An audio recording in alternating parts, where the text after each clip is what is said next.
नमस्ते। चलिए आज समझते हैं गुजरात टेनेंसी एक्ट 1948 का एक बहुत ही काम का और दिलचस्प हिस्सा, जो सीधे सीधे किसानों के अधिकारों से जुड़ा है। और हम इसे इस तरह समझेंगे कि एग्जाम के लिए रिवीजन करना एकदम आसान हो जाए। जरा एक बहुत ही आम सिचुएशन के बारे में सोचिए। मान लीजिए आपका एक खेत है जिसे पानी चाहिए, लेकिन पानी का जो सोर्स है वो आपके पड़ोसी की जमीन के दूसरी तरफ है। तो आप क्या करें?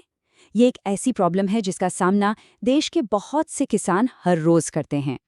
तो अच्छी खबर ये है कि कानून में इसका एक बहुत ही साफ और सीधा हल दिया गया है, और ये हल हमें मिलता है Gujarat tenancy and agricultural lands act 1948 के चैप्टर VA में।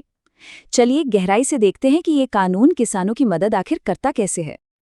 अच्छा, इस कानून को समझने से पहले एक शब्द का मतलब जानना बहुत जरूरी है। वाटर कोर्स, जिसे हम हिंदी में कहते हैं जलमार्ग। वाटर कोर्स का सीधा सा मतलब है पानी ले जाने का कोई भी रास्ता। ये एक छोटी नहर हो सकती है, कोई खाई हो सकती है, या कोई नाली भी जिसका इस्तेमाल खेती के लिए होता है। तो फिर इस कानून का सबसे मेन रूल क्या है?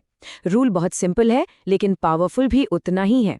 इसके मुताबिक एक किसान अपने खेत की सिंचाई यानी इरिगेशन या फिर पानी निकालने यानी ड्रेनेज के लिए किसी दूसरे की जमीन पर एक जलमार्ग बना सकता है। ये किसानों के लिए एक बहुत ही बड़ा और जरूरी अधिकार है। लेकिन रुकिए, ऐसा नहीं है कि कोई भी जाकर कहीं भी नहर खोद सकता है। इस अधिकार का इस्तेमाल करने के लिए दो बहुत जरूरी शर्तें हैं। आप इन्हें इस कानून के दो मजबूत पिलर्स भी कह सकते हैं। पहला है अनुमति यानी परमिशन, और दूसरा है उचित मुआवजा यानी फेयर कॉम्पेंसेशन। इन दोनों के बिना बात आगे नहीं बढ़ सकती। तो चलिए इस पूरे प्रोसेस को दो आसान से स्टेप्स में तोड़कर समझते हैं। स्टेप 1, जमीन के मालिक से लिखित में सहमति लेना यानी रिटन परमिशन। याद रखिए, सिर्फ जुबानी बात नहीं चलेगी, सब कुछ लिखा पढ़ी में होना चाहिए। और स्टेप 2, जमीन के मालिक को एक उचित मुआवजा देना यानी फेयर कॉम्पेंसेशन। ये दोनों ही कदम उठाने जरूरी हैं, इनमें कोई ऑप्शन नहीं है। अब सवाल ये उठता है कि उचित मुआवजा या फेयर कॉम्पेंसेशन का आखिर मतलब क्या है? क्या सिर्फ जमीन का दाम दे दिया और हो गया? नहीं, बिल्कुल नहीं। इसमें बहुत कुछ शामिल है। जैसे उस काम के दौरान फसल को जो नुकसान हुआ, मिट्टी को कोई डैमेज हुआ, जमीन के मालिक को जो भी असुविधा हुई, और यहाँ तक कि जमीन के इस्तेमाल से होने वाला कोई भी लॉन्ग टर्म नुकसान, ये सब मुआवजे का हिस्सा होता है। लेकिन जरा सोचिए, अगर दोनों किसानों में मुआवजे की रकम पर सहमति ही ना बने तो?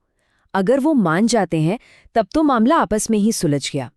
लेकिन अगर कोई डिसएग्रीमेंट होती है तो फिर सीन में एंट्री होती है कलेक्टर की या रेवेन्यू ऑफिसर की। वो मुआवजे की फाइनल रकम तय करते हैं और उनका फैसला फिर दोनों को मानना ही पड़ता है। ओके, तो मान लेते हैं कि परमिशन मिल गई, मुआवजा भी तय हो गया। अब आती है कंस्ट्रक्शन की बारी, क्योंकि देखिए, अधिकार के साथ जिम्मेदारियां भी तो आती हैं, है ना? जलमार्ग बनाने वाले किसान को कुछ जरूरी नियमों को फॉलो करना ही पड़ता है। ये नियम बहुत सीधे और साफ हैं। पहली बात, जमीन के मालिक को कम से कम परेशानी यानी मिनिमम डिस्टर्बेंस होनी चाहिए। दूसरी, जलमार्ग जरूरत से ज्यादा चौड़ा नहीं होना चाहिए। तीसरी, आप जलमार्ग के अलावा 1 इंच भी फालतू जमीन पर कब्जा यानी इंक्रोचमेंट नहीं कर सकते। और चौथी, उस जलमार्ग का ठीक से रखरखाव यानी मेंटेनेंस करना भी आपकी ही जिम्मेदारी है। ऐसा नहीं हो सकता कि आप पड़ोसी के खेत में पानी भरकर उसे डुबो दें। अब तक हमने ये तो समझ लिया कि कानून क्या कहता है, पर अब ये समझते हैं कि आखिर ये कानून इतना जरूरी क्यों है। ये सिर्फ एक नियम नहीं है, ये जरूरतों और अधिकारों के बीच एक बहुत ही शानदार बैलेंस बनाता है। देखिए, इस कानून के फायदे कितने सारे हैं। ये पक्का करता है कि हर किसान को पानी तक बराबर पहुंच मिले। इससे जाहिर है कि खेती की पैदावार यानी एग्रीकल्चरल प्रोडक्टिविटी बढ़ती है। पानी को लेकर जो गांव में झगड़े होते हैं वो कम होते हैं। और सबसे बड़ी बात, ये पूरे समाज की जरूरत और एक व्यक्ति के प्रॉपर्टी के अधिकार के बीच संतुलन बनाता है।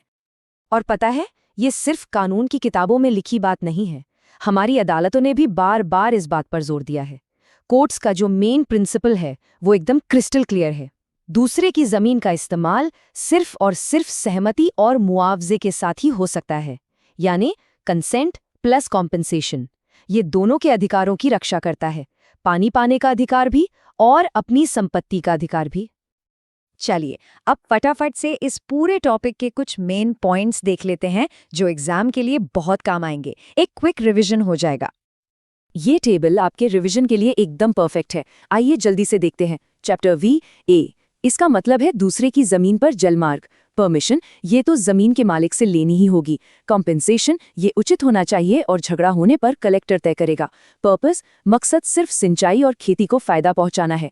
रिस्ट्रिक्शंस, कोई कब्जा नहीं और कम से कम परेशानी। और आखिर में केस लॉ, कोर्ट्स भी मुआवजे के साथ सिंचाई के अधिकारों को सपोर्ट करते हैं।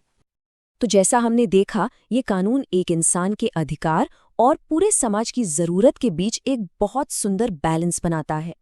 अब जाते जाते आपके लिए एक सवाल छोड़ जाता हूँ। हमारे समाज में और कौन-कौन सी ऐसी जगहें हैं जहाँ इस तरह का बैलेंस बनाना बहुत बहुत जरूरी है? इस पर सोचिएगा जरूर।